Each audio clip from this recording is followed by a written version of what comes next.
썰을 하나 풀도록 하겠습니다. 왜 세계 여행은 렌터카로 해야 되느냐? 이 얘기는 300만 원으로 세계 여행했다 뭐 이런 분들 있잖아요.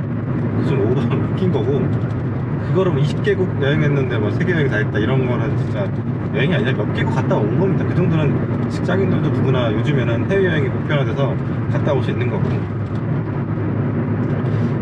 일단은 세계 여행 같은 경우에는 차로 그냥 한 바퀴 다 돌려고 하시는 분들이 계세요. 근데 그거 진짜 비추드립니다. 왜냐면 우리나라 분들이 세계 여행을 가는 그 루트, 차를 빌려서 다 돌려가는 루트 중 하나 뭐가 있냐면, 부산에서 블라디보스토크까지 이제 차를 보내요. 근데 차를 보낼 때 배를 태워서 보내거든요. 근데 그 비용이 이미 기백만 원이에요. 그 인천에서 제주도 비행인데 한 40만 원대거든요. 4, 50만 원? 3만 원 좀 다르긴 한데, 그 생각하면은 이미 거기서부터 돈이 확 빠지기 시작한 거죠. 그리고 이제 일부 국가들은 그 나라 국경에 들어가는 즉시 복잡한 일들이 되게 많을 때 있어. 예를 들어서 빠꾸 당할 때도 있고, 또 보험을 들려갈 때도 있어요. 유럽 같은 경우에는. 그러면 돈 100만 원 또 날라가는 거야. 돈 100만 원? 돈 200만 원? 막 이렇게 날라가요. 그러면 야, 그 시작부터 돈을 기백만 원씩 날리면은 이게 정말 돈을 펑펑 쓰면서 낭비하면서 간 여행이잖아요. 그러면은 가성비 쪽으로 너무 떨어지는 거죠. 사실 여행이라는 게 가성비가 정말 중요하거든요. 돈이 뭐 엄청나게 많고 월천씩 여행하면서도 뭐 월천씩 막 들어오신 분들은 뭐 이런 걱정 하실 필요 없이 그냥 벤츠 SUV 하나 빌려가지고 그냥 쫙 다니시면 되고. 그런데 그게 아닌 대부분의 분들이라면 이제 그런 것들도 따져봐야 되는 거죠. 그리고 블라디보스토크에 차를 받았어요. 그럼 이 차를 들고 목적지가 유럽일 거 아니에요. 유럽을 가는데 시베리아 같은 데 지나가야 된단 말이에요. 근데 솔직히 말해서 우리가 여행을 하는데 시베리아를 다 운전해서 지나갈 필요가 없어요. 왜냐면 시베리아는 볼 게 없기 때문에. 뭐 예를 들어서 시베리아 여행을 했다, 그래서 어디 갔다, 이런 유튜버도 별로 없잖아요. 일단 여행할 게 너무 없어요. 거기는 볼 게 없고. 근데 영토는 오지게 넓어서 그거 진짜 그 망망대해가 아니라 무슨 뭐 이렇게 지평선을 계속 운전을 하게 되면 막 2주 이상은 운전만 해야 될 거예요. 그럼 그게 무슨 낭비예요. 그거는 정말 기름값도 낭비고 차한테도 낭비고, 거기 도로가 그렇게 깨끗하진 않거든요. 예전에 짐 로저스가 쓴 책을 보면은 정말 비표준 평탄하지 않은 도로들이야. 다 비포장 도로야. 그러니까 얼마나 고생을 했겠어요. 근데 지금도 그렇게 도로 상태가 뚝싹 좋지 않은 게, 일단은 겨울에 막 50도까지 떨어지고, 여름엔 요즘에 막 40도까지 오르고 이러는데 눈 막 쌓여있고, 도로 상태가 온전하겠어요. 그리고 이제 러시아라는 나라가 재정이 그렇게 건전한 나라도 아니기 때문에 도로 사정이 그렇게 싹 좋지도 않아요. 뭐랄까, 관리하는 데 있어서 재정이 넉넉하지가 않거든요. 지금 전쟁도 하니까 더 그럴 거고. 그리고 제가 비행기 탈 때 이제 창가 자리를 좋아하거든요. 근데 점점 창가 자리보다는 약간 통로 자리를 좀 선호하긴 하는데, 그냥 화장실 갔다 오고 좀 편하게 있으려고. 근데 아무래도 이제 그 창가 쪽 자리는 약간 그러니까 갇히는 그런 느낌이 좀 있잖아요. 나가기도 좀 그렇고. 근데 창가 자리에서 딱 보면은, 특히 서남아시아 여행을 할 때, 그 상공을 지날 때 보면은 너무 그냥 사막이에요. 도로는 가운데 이렇게 줄처럼 이렇게 라인처럼 딱 있어. 근데 그거를 운전하면서 다 갈 필요 있나? 그런 생각이 들어요. 사실 저도 예전에 사우디아라비아를 여행을 하려고 준비를 했었거든요. 한 5, 6년 전에. 근데 제가 그거 알았어요. 사우디아라비아 비자가 180만 원인 거예요. 여행 비자. 그러니까 사우디라는 나라가 여행을 이렇게 선호하지 않은 나라, 여행자를 받지 않는 나라인 거예요. 근데 나중에 이제 빈살만이 권력을 잡고 나서부터는 이제 새로운 나라를 건설하겠다 싶어가지고, 아마 뭐 단수 비자 하나 8만 원? 이렇게 뚝 떨어진 것 같아요. 그래도 비싸긴 하지만, 그 나라 사람들 물가에 비하면 싸긴 하지만.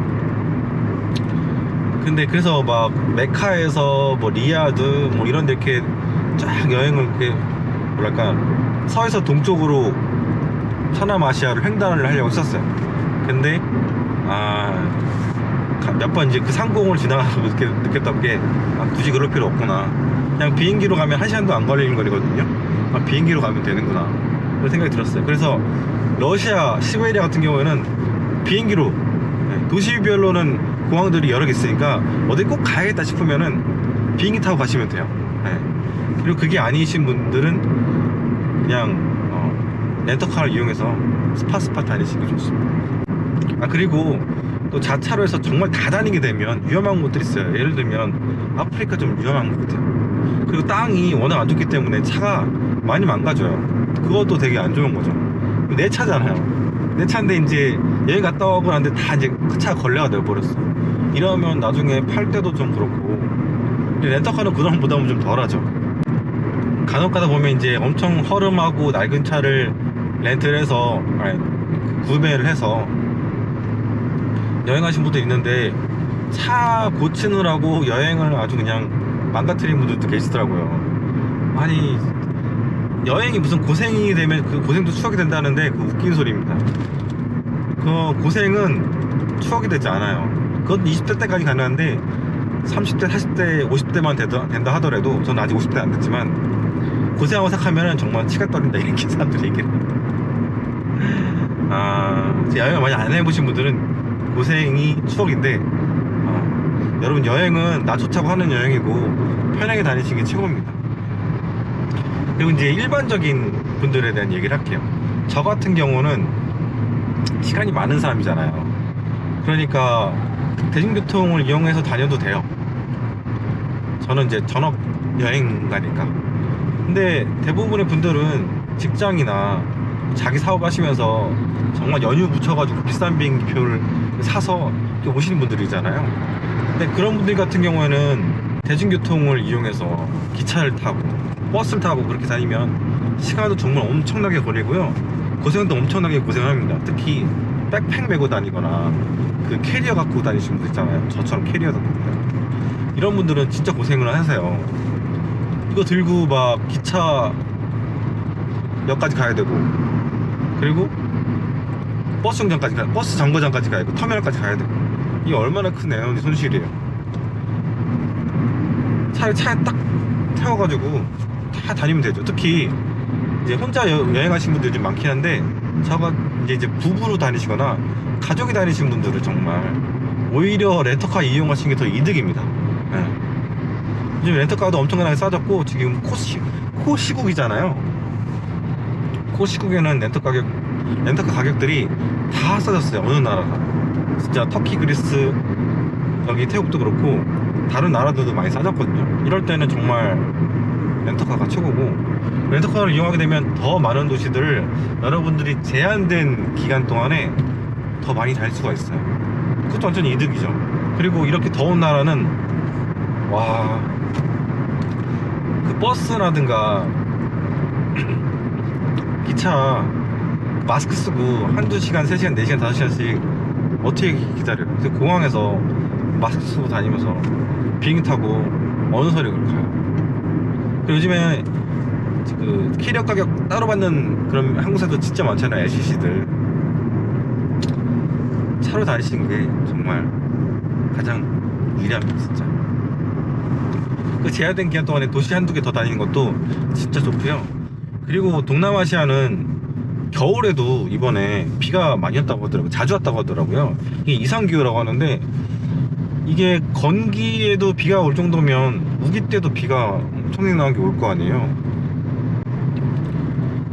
여행하는데 비 오면 아무것도 못 하거든요. 비가 올 때 차가 있으면 이동이 가능해요. 도어 투 도어로 이동이 가능하단 말이에요. 호텔에서 다른 도시 호텔로, 아니면 유적지라든가. 그런데 여러분들 비 오는 날 캐리어 끌어보셨어요? 눈물 다 나요. 여행지에서 고생이 그런 고생이 없어요. 더운 나라에서 그렇게 해보세요. 진짜 정말 이게 진짜 고생입니다. 렌터카 여행의 장점은 진짜 어마어마하게 많거든요. 그리고 이제 이런 시골 도시들, 그리고 대중교통이 잘 안 돼 있는 곳들 있잖아요. 이런 데서는 차로 렌터카로 여행을 하셔야 일정이 차질이 없어요. 특히 오는 날과 가는 날, 오는 비행기와 가는 비행기가 딱 정해진 분들, 열흘, 일주일 딱 픽스가 돼 있는 분들은 일정 따라서 다니는 게 굉장히 중요하잖아요. 근데 진짜 뭐 기차가 연착됐어. 특히 인도 같은 나라도. 저는 진짜 인도는 정말 연착 때문에 여행 못하겠더라고. 직장인으로서 정말 다 그만두고 60일 뭐 비자 받아서 가시는 그런 분들한테나 어울리는 나라가 인도지. 그래서 일정이 정해진 분들은 렌터카로 다니시는 게 제일 안전하고요, 제일 편합니다. 진짜 피곤하면 친구랑 아니면 와이프랑 바꿔가면서 자리 바꿔가면서 운전하시면 되고요. 저같이 운전 좋아하는 친구를 딱 제물로 삼아서 운전시켜서 다니시면 맛있는 거 한두 번 사주고 이러면 완전 개이득이죠. 이게 운전하는 사람들은 앞에만 보기 때문에 좀 제한적으로 여행을 즐길 수 있는데 옆에 있는 사람들은 정말 주변을 다 볼 수 있잖아요. 저도 서울에 있을 때 맨날 운전만 하다가 친구한테 운전을 시켜봤거든요.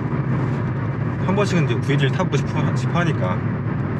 근데 와, 맨날 내가 다니던 길인데도 이렇게 두리번두리번 하니까 다른 느낌이에요. 약간 기사 쓴 느낌. 제가 간단하게 썰을 풀어봤는데요, 여행은 렌터카로 하시는 게 제일 편하고 좋습니다.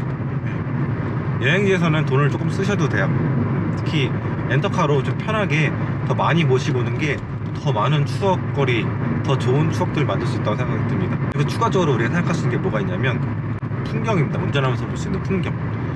기차나 버스로 여행을 하게 되면 좀 뭔가 좀 제한적일 때가 있어요. 기차는 기찻길로만 다니니까 풍경이나 이런 것들을 보는데 좀 제한이 있거든요.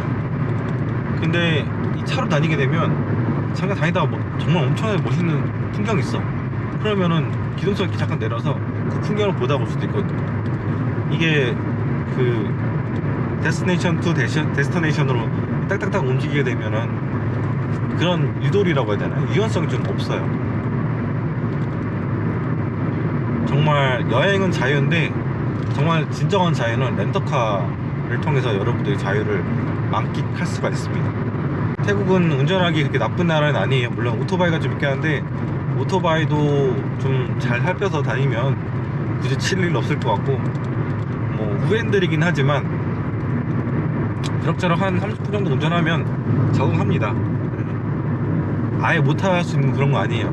앞차만 따라다녀도 충분히 사고 안 나고 차간거리 잘 유지하고 다니시면 충분히 여러분도 누구나 다 할 수 있습니다. 그리고 이제 태국 렌터카 운전의 장점을 좀 추가로 설명을 하자면, 여기는 고속도로가 없어요. 제가 지금까지 6일 동안 운전을 하면서 한 번도 고속도로를 탄 적이 없습니다. 이게 제가 구글맵을 이렇게 보니까 무료도로 우선 이런 게 없어요. 이런 거를 체크를 안 했어요. 근데도 계속해서 지금 다 무료예요. 그리고 이제 지금 한국 유가가 한 2,000원 정도 할 거예요, 리터당 가솔린이. 여기는 이제 1,400원 정도니까 뭐 30% 정도는 싼 것도 여행하는데 부담을 좀 덜하는, 물론 예전보다 많이 오르긴 했지만, 그 렌터카 싼 것도 마찬가지고. 동남아에서 제일 싸다고 하는데 거의 비슷하게 쌉니다, 동남아 자체가. 그리고 교통체증이 없어요. 방콕만 있어, 방콕만. 방콕은 사실은 머리에 총 맞지 않는 이상 렌터카로 다니시면 안 되고 BTS 타시면 됩니다. BTS. 그리고 이제 지방 도시들은 그랩이 없어요.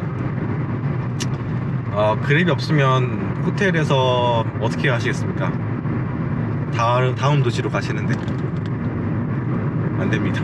여러분, 버스 터미널까지 어떻게 가요? 렌터카가 있어야죠. 진짜 대중교통으로 여행을 하면서 태국을 힘들었다고 하시는 분들은 좀 마음이 아파요.